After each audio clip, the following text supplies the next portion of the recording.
Hello everybody, Thomas Blood here. This is a new series that I will be doing called the BluddTruth. This is a series of events, reviews, sorry, of various games, books, films, different things, trying to keep it open. So first off, today I will be reviewing a game for the PlayStation 3 called Heavy Rain.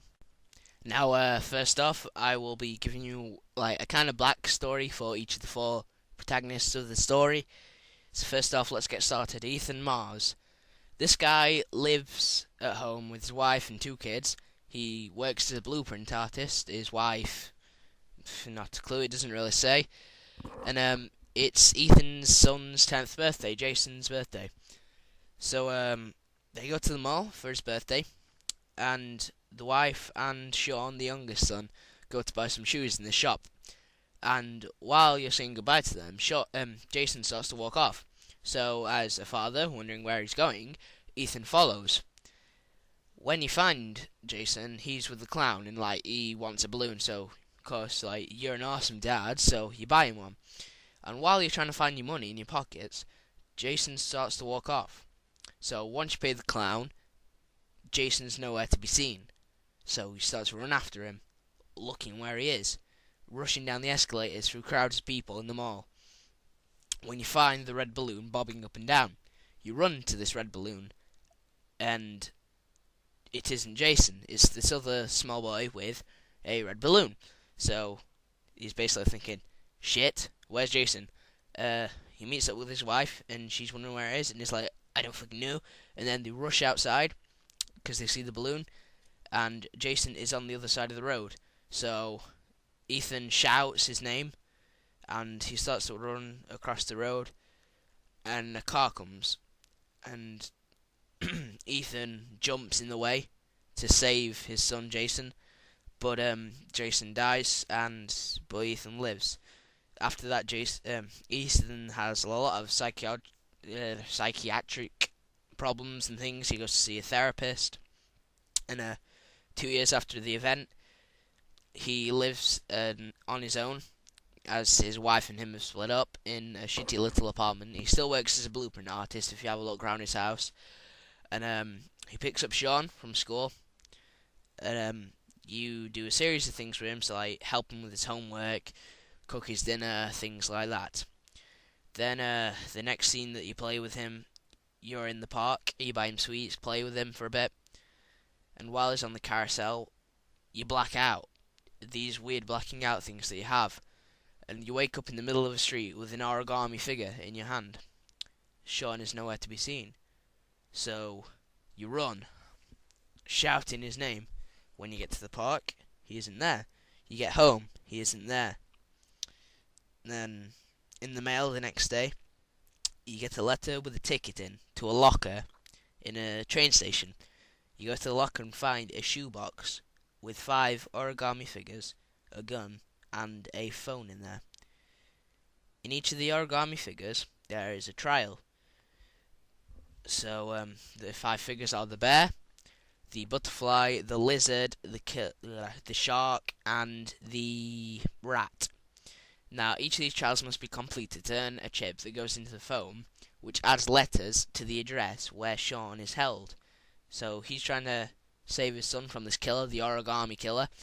It was this guy who's at large that's killed 8-year-old boys and shit like that, drowning them, and then 4 days later, their bodies found in a wasteland with an origami figure in hand and an orchid flower on their chest. It's kind of a grim subject, but oh well. And basically, you have to complete these 5 trials to save Sean and live a happy life. Next up, we have Madison Page, who is a reporter who suffers from insomnia.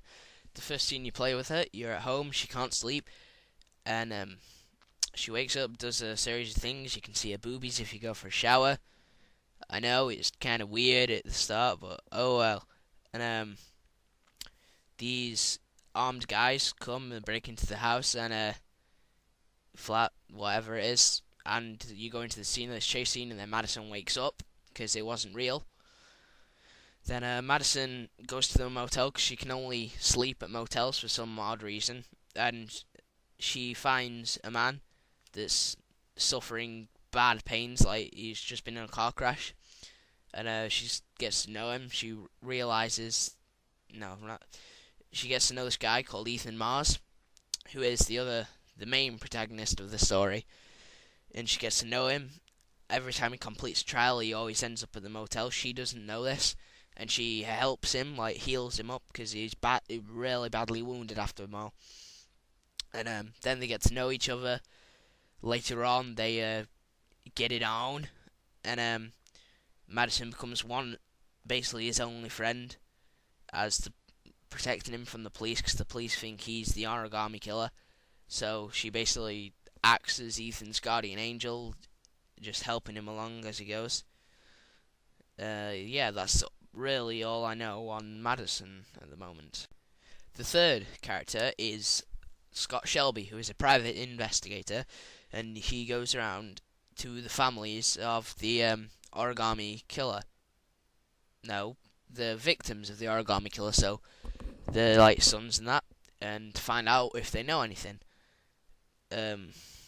All of the women that you visit are actually single women for some reason.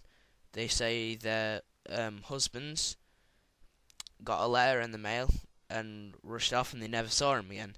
Now this letter, I'm hazarding a guess, is the thing that holds the locker ticket to get the shoebox, as I explained earlier. So you go around investigating these houses, and you meet up with this guy called Marty Kramer, I think it is, and you believe he's the origami killer. So you go investigating and shit, and then his dad gets angry, and you go into this gunfight thing that's really cool, and you get to play golf. All crap like that, and I really don't know what to say more that would spoil the game. So he's basically a private investigator called Scott Shelby who investigates stuff. Sorry, I don't have much on Scott. I really don't know a lot about him. And the final character is Norman Jayden, who's an FBI investigator who's studying the case of the origami killer. So this guy has these glasses called the ARI, and he has like this glove, but he, due to using the RE a lot, he suffers cold sweats, different symptoms and things, gets a nosebleed every so often, and like the drug to counteract this, I think tryptocane, I think it is, I'm not sure, but it counteracts the pain, but it is a really dangerous substance, and if he takes an overdose in it, he could die. So you're investigating the case of the origami killer, and basically you go around to different crime scenes and investigate. You have this glove that you find fingerprints and stuff, and you meet up with different people. It's like there's this one scene where you go to the scene of Jeremy Bowles, a guy who's a little boy who's died. You go to that crime scene, investigate that. Then later on, there's a character called Mad Jack, who's a badass motherfucker, and he like runs a scrap heap yard, and you go there to investigate because the origami killer's car was apparently there. So you go to learn about that. You go into this fight scene with Mad Jack. It's quite cool. Then you go to a dance club later on. This guy called Paco Mendes, I think it is, who's the club manager, is killed by the killer, and you go into a fight scene with the killer, but you don't know who it is because he's got a scarf over his face. But then you start analysing the tape, because he knocks the RE glasses off of you, and they're still recording, and you get this tape and you analyse it, and you find out that it's a cop, but you don't know who it is. So, yes, that's really all I know on Jayden. Again, sorry if I don't know much. The character that I know the most about is Ethan Mars, but the other three I'm not too sure on, so sorry if there wasn't much information on them there.